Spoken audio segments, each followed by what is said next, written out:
Why you still feel him even after he's gone. He betrayed you. He abandoned you. He disappeared from his life without looking back. And even so, you wake up every day thinking about him. It doesn't make sense, does it? You hate to admit it, but it's true. That man who destroyed you still has more power over you than anyone who truly loves you. He doesn't call you.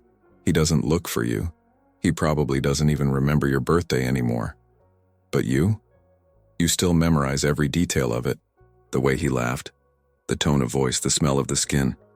Everyone around you is tired of hearing it. Forget him. You deserve better. He doesn't deserve you. But there is a truth that no one talks about. You can't forget. Not because you're weak, not because you're silly, but because there's something going on in your brain that's literally sabotaging you. And it's not your fault. What you are about to discover will explain why you still feel, still suffer, still hope, and it can be exactly what sets you free. 1.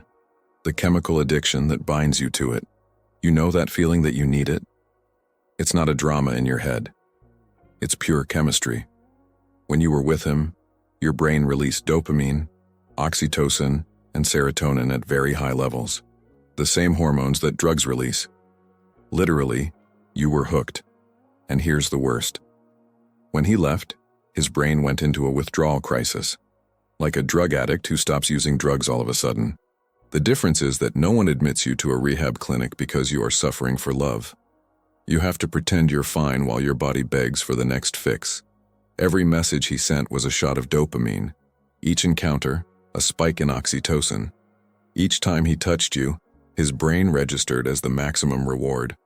And your nervous system has learned, this person is survival. Now his absence is not just emotional sadness, it's your screaming body that's in danger. That's why you stalked his social networks at 3 in the morning. That's why you passed by on the street of his house for no reason. That's why you kept the old messages and reread them when the fissure tightened. You were after the dose. Any crumb of connection with him served to calm the despair for a few minutes. The brain does not differentiate between types of pleasure. For him, losing love is like stopping cocaine. And do you know what addicts do when they are in abstinence? Anything for the drug. Beg. They humble themselves. Return. They accept less. They forget their dignity. Because the physical pain of withdrawal is greater than the shame. You're not weak for having gone back to him 5 times. You were literally sick. Your brain tricked you by saying that you needed that to survive. And the cruelest part? He knew. Maybe not consciously, but I knew you would always come back. Because addicts always come back. The good news is that abstinence has an expiration date. The body learns to function without the drug. But you need to go through detox hell first. And that means cutting off any and all contact. No social networks. No mutual friends bringing news. No passing near the places where you went. Because each exposure to it restarts the cycle. Your brain will scream. You're going to beg. It will convince you that you will die without it. But you won't. You will only stop being dependent. 2. Why the worst loves are the hardest to forget. There's a perverse logic to this. The more he hurt you, the more you got stuck. It sounds crazy, but science explains it perfectly. Stable and predictable relationships are not addictive. Do you know why? Because your brain gets used to it. When you know you're going to get affection every day, the dopamine stops skyrocketing. It becomes routine. But him? He was unpredictable. One day I treated you like a queen, the next I disappeared. One week it was eternal love, the next it was coldness. This emotional roller coaster kept his brain on constant alert. You never knew which version of him was going to appear. And this uncertainty was more addictive than any drug. Psychologists call this intermittent reinforcement. It's the same technique that makes people lose fortunes on slots. You don't always win, but you earn enough to keep trying. He didn't always treat you well, but he treated you enough for you to believe you could achieve more. That if you were better, more patient, more understanding, he would finally be that amazing guy all the time. So you got into a vicious cycle. He hurt you. You suffered. He came back sweet. Your brain exploded with dopamine. You forgave everything. He hurt you again. And each reconciliation was so intense that it temporarily erased all the previous pain. You lived for the good times even if they were only 10% of the relationship. Healthy relationships don't compete with that. That nice guy who treats you well, who is constant, who respects you. He seems dull next to the adrenaline that the drug provided. Because your brain has been programmed to associate love with suffering, instability, and struggle. Calm love looks like fake love. And there's another cruel detail. You never got the best of him. He was always in the promise, in the expectation, in the potential. Your brain hates unfinished things. There is a term for this. Zeigarnik effect. You remember much more of the things that were not completed than of those that were. That's why you quickly forget the relationships that had a beginning, middle, and end. But him? It was an interrupted story. And your brain can't file that. You get stuck trying to finish what never had an ending, trying to turn those 10% of good times into 100%. But the truth is, he gave you only what was enough to keep you imprisoned. It was never real love. It was emotional manipulation disguised as intensity. If you want to understand why you keep attracting deep but impossible connections, and how to finally break this cycle, discover the Jung Method in the pinned comment below. 3. You don't love him. You love the illusion. The person you cry every night doesn't exist. It never existed. You're in love with a made-up version of him that lives only in your head. And this version is perfect because you built every detail yourself. Think with me. How many times have you ignored giant red lights?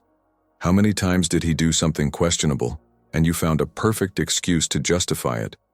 How many bad attitudes have you turned into, "It's because he was hurt before. It's his way. Deep down, he's good"? You weren't really seeing him. I was seeing what I wanted to see. Your brain has an incredible talent for creating narratives. He takes loose pieces of information and assembles a complete story. So you took that day he was thoughtful, that time he said he loved you, that perfect afternoon in the park, and built a whole character on top of that. He ignored the other 200 times he was indifferent, rude, or absent. The illusion gets even stronger after it's over, because then you only remember the good parts. It's like your brain edits the movie and cuts out all the bad scenes.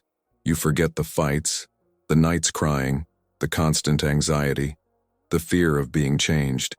It is left with only the romantic soundtrack and the slow-motion scenes. And there's more. You project onto him everything you wanted him to be. Every quality you valued, you saw in him, even if it wasn't there. Did you want a romantic guy? So that minimal gesture of his became the greatest proof of love. Did you want someone ambitious? So that bullshit about dreams became a concrete life plan. The truth is, you've fallen in love with his potential. Not for what he was, but for what he could be if he changed. If it matured. If I valued you. If he stopped being immature. You fell in love with a promise he never kept. And now she is trapped in a person who only exists in the what-ifs. That's why you can't accept it when someone says he was no good. Because in his mind, he was perfect. But this perfection is a fantasy. You loved a lie so well told that even you believed it. And letting go of this illusion hurts more than letting go of the real person. Because it means admitting that you invested time, energy, and feeling in someone you never deserved. The real version of him is out there living quietly without you. The version in your head is what haunts you every day. 4. The trap of the what if that never leaves you alone. What if you had been more patient? What if he had spoken differently in that fight? What if he had given it one more chance? What if he just needed time? What if you left too soon? What if it has changed now that you are no longer there?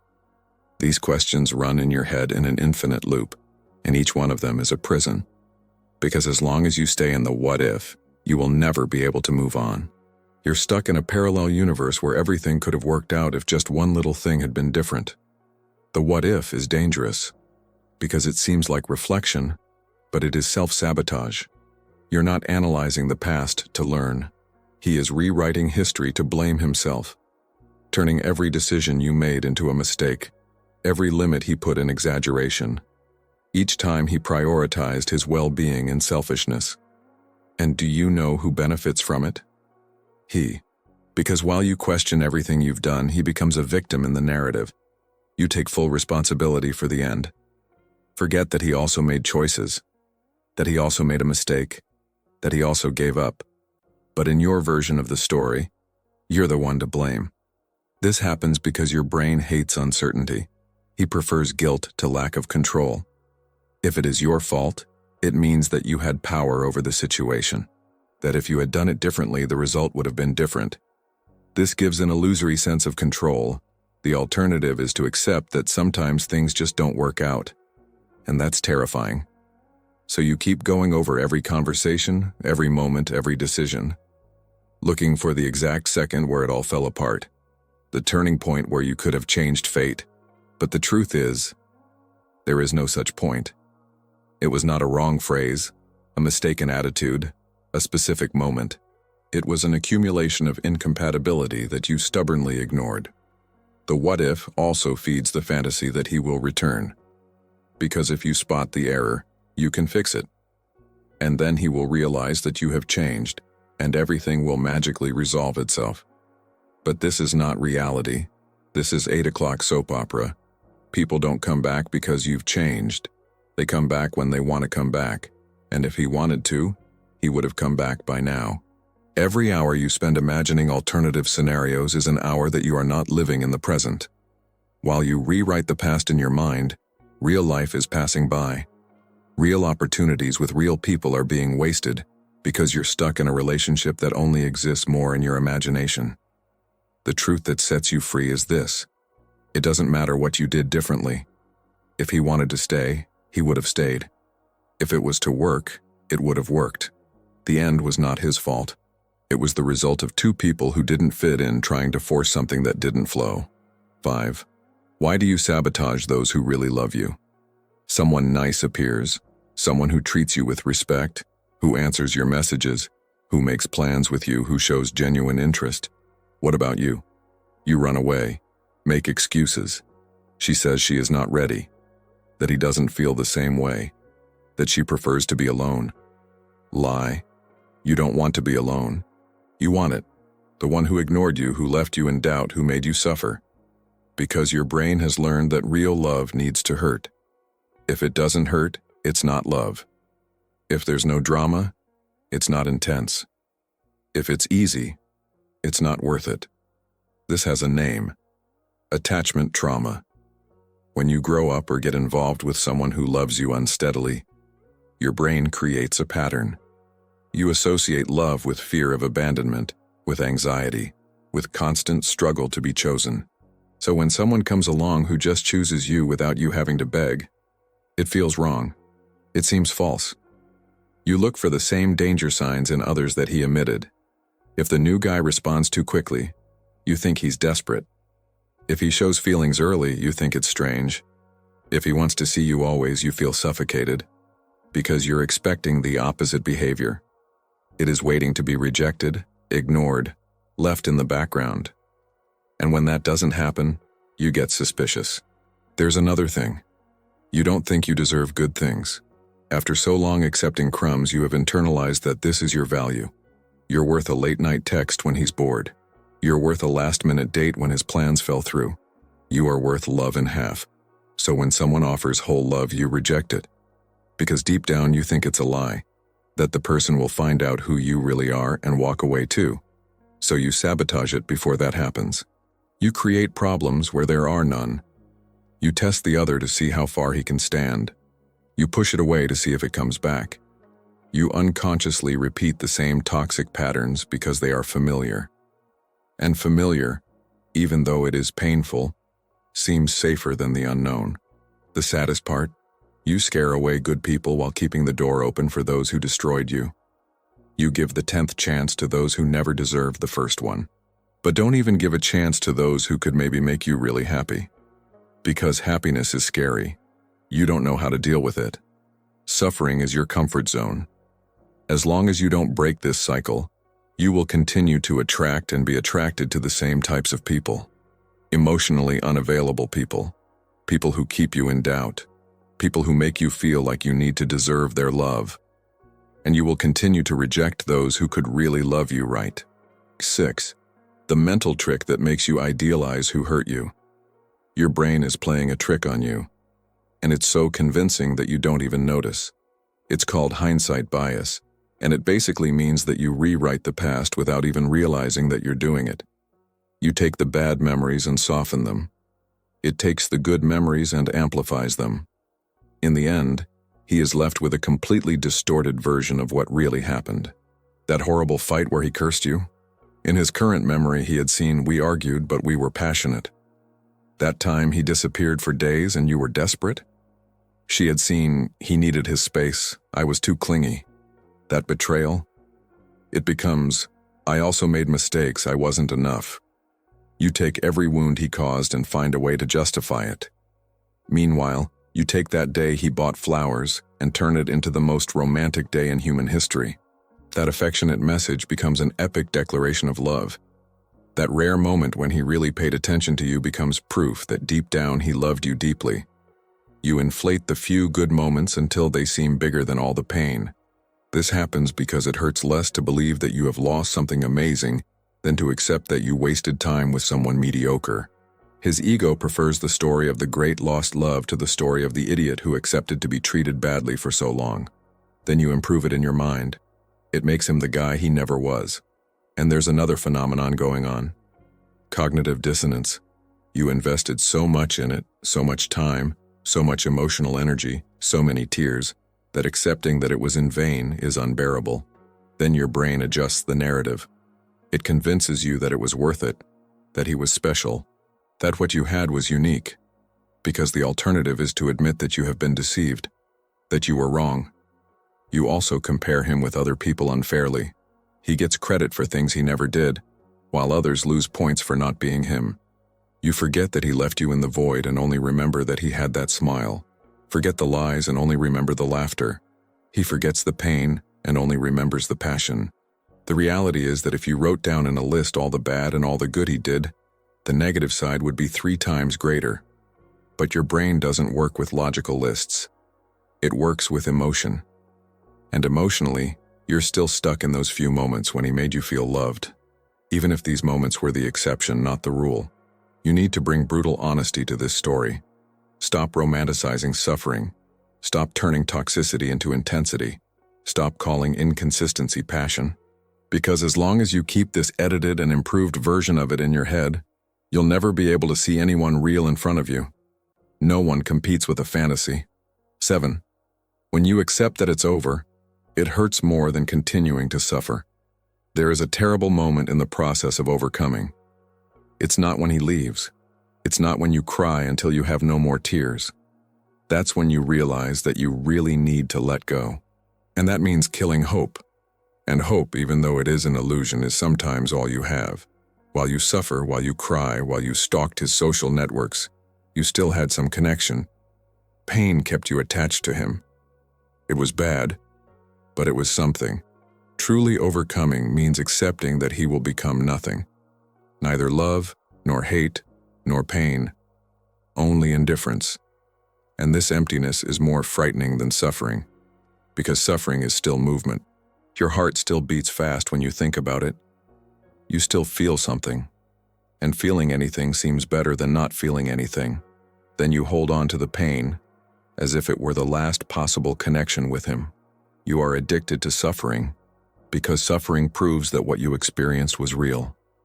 Accepting that it's over also means accepting that you've invested years of your life in something that didn't work out, that you prioritized someone who didn't prioritize you, that you loved someone who didn't love you in the same way, that you wasted time, and no one wants to believe that they wasted time.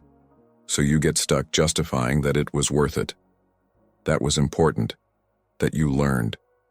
But deep down, you're just trying to give meaning to something you may never have. There is also the fear of the unknown. As long as you're stuck in it, you don't have to risk it again. You don't need to open up to someone else. You don't have to risk suffering again. You already know this pain. He already knows how to survive it. The new pain with another person can be worse. So you choose to stay in the known pain. It's safer. And there is the loss of identity. For so long you were the one who loves him. Your suffering has become part of who you are. Your friends already know you like this. Her routine revolves around this lack. You built an identity on top of this pain. So who are you going to be when you don't feel anything for him anymore? Who are you without this suffering? Without this story to tell? Without this drama to live? To truly let go takes courage. It requires you to look forward without it. It requires you to accept that life goes on and he is no longer part of it. It requires you to stop feeding the pain. Stop listening to the songs that remind you of him. Stop passing by places. Stop stalking. Stop talking about him. Stop using it as an excuse not to live. But here's the truth. As long as it keeps hurting, you're not stuck in it. You're stuck in yourself. In the version of you that cannot exist without this suffering. And that's choice. Unconscious. But it's a choice. 8. The day you wake up and it won't matter anymore. It will come one day. You don't know when. It could be 6 months from now, a year, 2 years from now. But it will come. You'll wake up and it won't be the first thought. You're going to pick up your phone and you won't feel like checking out their profile. You'll hear that song and you'll feel absolutely nothing. It's not going to be a cinematic moment. There will be no dramatic music playing in the background or mystical revelation. It's going to be an ordinary day, doing ordinary things, and suddenly you'll realize you haven't thought about him for days. And when he did, it didn't hurt. It was just a vague memory, without weight, without emotion. How to remember what you had for lunch last week. You'll find someone on the street who looks like him and you won't feel that tightness in your chest. He will pass in front of that restaurant where you went and he will not even remember that he used to go there. Someone will mention their name in a conversation and you will react with total naturalness, as if he were any other person, because he turned. And do you know what the feeling will be? It won't be explosive happiness, it won't be dramatic relief, it will be peace. That silent peace of someone who has finally stopped carrying weight. You'll feel light without even realizing it was heavy, because the weight went away little by little so slowly that you didn't even notice. There will be a day when you will laugh at something genuinely funny, and you will not think, he would think that is funny too. There will be achievements and you won't feel like telling him. There will be bad moments and you won't want him to be there, because it is no longer part of your emotional life. It became a real past. You will look at old photos and it will look like another life. Someone else. You will read the conversations you have saved and you will not understand what you saw in it. You will wonder how you accepted certain things, how he justified certain behaviors, how she thought that was love, and he will thank you for having finished. You may meet him in person, and the anxiety you imagined you felt will not come. You'll greet politely, exchange pleasantries, and walk away without even looking back. No desire to prolong, no curiosity about his life, no pain, no anger, no nothing. Only genuine indifference. But until that day comes, you need to do the work. You need to stop feeding his memory. He needs to live for days without talking about him. He needs to allow other experiences to occupy the space he occupied. You need to be patient with yourself on the bad days and celebrate the small progress on the good days. The day of total indifference does not come by magic. It comes because you chose to live even with the pain, because you didn't let the suffering paralyze you, because you kept waking up, working, going out, meeting people, trying new things. And in one of those days of continuing to live, you will realize that he is behind him. Not because you forgot, but because you moved on. And when that day comes, you'll finally understand. It's never been as special as you thought. He was just the right person to teach you that you deserved more than you were accepting.